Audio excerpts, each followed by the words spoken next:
The Young and the Restless Spoilers. The recent resurgence of Martin Lauron and Tracy Abbott's thoughts has sent shockwaves through Genoa City. Though Martin, the sinister twin who once posed as his innocent brother Alan, remains behind bars, the dark imprint of his betrayal continues to haunt Tracy's every moment. This storyline, which channels the classic soap opera trope of a good twin versus an evil counterpart, has opened a rich vein of psychological intrigue and family drama. As viewers reel from Tracy's visible unease and wrestle with the question, is Martin truly gone? It is worth exploring how the young and the restless might deepen this saga in a way that feels both surprising and inevitably logical. From the outset, Martin Lauron was positioned as a master manipulator, a calculating sociopath who deliberately adopted Alan's identity to infiltrate the Abbott family's inner circle. His scheme unfolded slowly. First, a fleeting sense of unease as Tracy noticed subtle inconsistencies in Alan's mannerisms, then the shocking revelation that the man she had fallen in love with and ultimately married was, in fact, a stranger wearing her husband's face. Martin's arrest and imprisonment seemed to bring closure, but Tracy's reaction in Thursday's episode, her sudden shiver at the mention of Martin's name, the way she hesitated mid-conversation with Diane, made it clear that the trauma lingers. In soap opera psychology, wounds of the mind bleed long after the body is healed. Tracy's subconscious fear that Martin could somehow re-emerge either through a jailbreak or a more insidious ruse has fueled speculation among fans. Will he exploit his uncanny resemblance to Alan once more, slipping away from his cell to enact revenge? Or might he send encoded messages from prison, manipulating other characters to do his bidding? A compelling next step would be for Y&R to introduce glimpses of Martin on screen again, perhaps in brief flashbacks or dream sequences, underscoring Tracy's PTSD. These scenes could show distorted memories of their first encounters, with shadows over Martin's face morphing into Alan's. Tracy would awaken in a cold sweat, and we would come to understand that her mind continues to replay the trauma. Such a portrayal would add emotional depth and allow actress Amelia Heinle, Tracy, to explore a broader range of anguish and resilience. Furthermore, it would mirror real-world experiences of survivors of identity theft and betrayal, transforming a soap opera twist into a resonant human story. While Tracy grapples with her internal demons, Alan Lauron, the genuine twin, faces his own challenges. Never a simple supporting character, Alan's journey has involved rebuilding trust not only with Tracy but also with his adoptive family, navigating professional obligations in Genoa City, and reconciling past mistakes. If Martin's threat looms large in Tracy's mind, then Alan must step up as her anchor. We can imagine scenes of Alan patiently listening to her nightmares, holding her through moments of panic, and insisting that together they will confront fear head-on. These intimate interludes would showcase a partnership tested by extraordinary deceit, revealing the true measure of Alan's devotion and offering a powerful counterpoint to Martin's calculated cruelty. Beyond the psychological dimension, there is ample room for strategic plot development involving secondary characters. Diane Jenkins, whose reunion with Tracy to renovate the Abbott mansion has been unexpectedly empowering, could become a stalwart ally. Recognizing Tracy's distress, Diane might organize a small gathering of close friends, Ashley, Jack, and perhaps even Sharon Newman, at the newly restored drawing room. Under the pretext of celebrating the home's transformation, they would each share personal stories of overcoming trauma, creating a safe space for Tracy to express her fears. This group intervention could evolve into a mini-arc where each member confronts past demons, bonding over shared vulnerability and fortifying the Abbott family's emotional foundation. Meanwhile, law enforcement plotlines could add suspense. Genoa City's police department receives an anonymous tip suggesting that Martin is not as incapacitated as believed. Detective Sanchez or Paul Williams might initiate a quiet investigation, uncovering discrepancies in the prison logs or surveillance footage. A clandestine meeting between Detective Sanchez and Alan could raise the stakes. Your brother has been spotted near the infirmary entrance, but the cameras show the cell locked. How is that possible?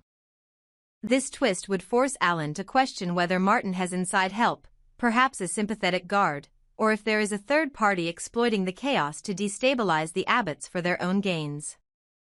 The notion of an outside antagonist manipulating both Martin and the Abbott family is tantalizing. Could someone like Nikki Newman, who has her own list of grievances against the Abbotts for perceived corporate betrayals, be secretly stoking Martin's vendetta? Or might a figure such as Christine Blair, known for her investigative prowess, stumble upon evidence of a larger conspiracy? That Dumas or even Victor Newman sees strategic advantage in resurrecting a wild card like Martin to weaken the Abbotts and secure control over Chancellor Industries? Integrating the twin storyline with Genoa City's broader web of power struggles would escalate the narrative, making Martin's personal vendetta a pivotal factor in corporate and familial alliances. The drama intensifies when one considers the legal ramifications. Martin's trial began as a straightforward fraud and identity theft case. But now, with allegations of a potential escape plot or collusion with external actors, prosecutors might revisit the charges, seeking to extend or reclassify his sentence. A courtroom scene could become a centerpiece. Alan and Tracy would testify to Martin's psychological manipulation, only to be blindsided by new evidence suggesting Martin's innocence on some counts, or implicating the prison staff in facilitating his scheme. This legal back-and-forth would provide high stakes and a platform for compelling monologues, each side arguing over the meaning of identity, trust, and justice. As the storyline evolves, the audience will inevitably ask, does Tracy still harbor feelings for Martin? The answer should be a resounding no, not for the man he is, but for the confusion he once wrought. Y&R could dramatize this by having Tracy confronted with a choice. Martin, in person or via telephone call, might plead for empathy, paint himself as the true victim of circumstance, or claim that Alan is the imposter. Tracy's refusal to capitulate, her firm declaration that she knows Alan's heart better than any mirrored face, would mark her emotional triumph. In a heated exchange, she could tell Martin, "You stole my life, but you will never steal my soul," reaffirming her love for Alan and her strength in overcoming the trauma. Finally, the Abbott household itself will emerge as a character in its own right. The newly renovated mansion, with its open spaces and gleaming surfaces, symbolizes renewal and transparency, qualities that contrast sharply with Martin's clandestine deceptions. Scenes of Tracy walking through the rooms at dusk, sunlight filtering through the windows, could underscore her journey toward healing. The architectural restoration parallels the emotional rebuilding happening within. Broken trust is replaced by open communication. Fear gives way to resilience. In sum, the re-emergence of Martin Lauron in The Young and the Restless need not be a mere flash-in-the-pan twist. By weaving together psychological depth, legal intrigue, familial solidarity, and broader power conflicts in Genoa City, the show can elevate the storyline into a richly layered tapestry. Tracy Abbott's struggle with trauma, Alan's unwavering support, Diane's empathetic friendship, and the specter of Martin's machinations all converge to explore themes of identity, betrayal, and redemption. Viewers will remain on the edge of their seats, not merely waiting to see if Martin escapes, but wanting to witness Tracy's ultimate victory, reclaiming her sense of self from the twin shadows of deceit and stepping into a future defined by trust, love, and unbreakable family bonds. In the hush of her study, surrounded by shelves that once held only family photos and the tomes of Genoa City's most storied residents, Tracy Abbott finds herself at a crossroads of memory and desire. Ever since she first tentatively voiced the swirl of emotions that Martin Lauron's ghost has stirred within her, acknowledging, perhaps to her own surprise, that the dark twin she once scorned still holds a paradoxical fascination, the line between what was and what might be has begun to blur. Tracy admits, with a tremor in her voice that even she struggles to conceal, that there are moments when she almost longs to reach across the cell bars, to touch the face that once wore Alan's gentle smile but hid beneath it a mind as dangerous as it was brilliant. She questions whether that whirlwind romance, kindled by Martin's seductive mimicry, ever stood on its own merits, or whether it was merely an echo chamber of her own longing for connection after loss and betrayal. Deep down, she seems to yearn for that chemistry to have been genuine, to have reflected a love so powerful that even the worst mask of deception could not extinguish it. It is in this emotional maelstrom that Tracy turns to the one refuge soap opera protagonists have always cherished, the written word. Late into the night, when the Abbott mansion is draped in shadows and the ghosts of past betrayals seem to whisper from every corner, she pens her story. In careful, deliberate script, she charts the arc of her relationship with Martin Lauron, how she was drawn to his quiet strength, how his stories of redemption inspired her. Layer by layer, she peels back the veneer to reveal how Martin exploited that trust, donning his brother's skin to lure her into a web of lies.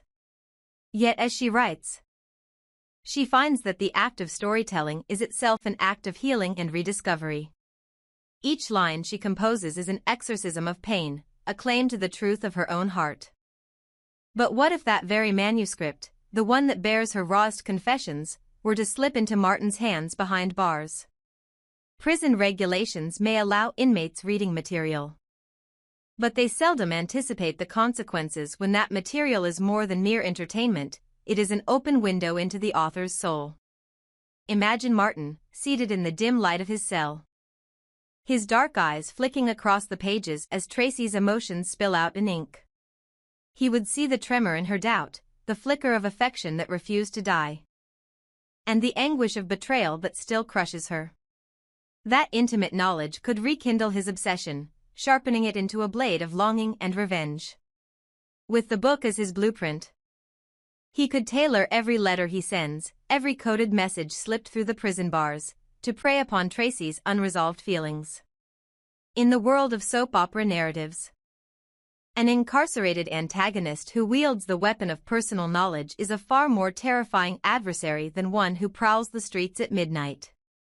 The cell becomes a crucible in which Martin's fixation is refined, and Tracy's vulnerability, the very subject of her memoir, becomes the fuel for his continued psychological torment. This prospect raises the question that now hangs over Genoa City like a storm cloud: does Martin Lauron truly care for Tracy Abbott? Fans of The Young and the Restless have taken to online forums to debate whether his affection was ever more than a manipulative performance. Some argue that beneath Martin's sociopathic tendencies lies a kernel of genuine yearning, a tragic flaw that renders him a doomed romantic figure. They point to the rare moments when, as Alan's double, Martin's guard slipped, revealing a hint of vulnerability in his eyes, as though he, too, had been touched by Tracy's warmth. Others insist that Martin's love was nothing more than the most elaborate con, a strategic conquest designed to shatter Tracy's trust and leave her emotionally naked.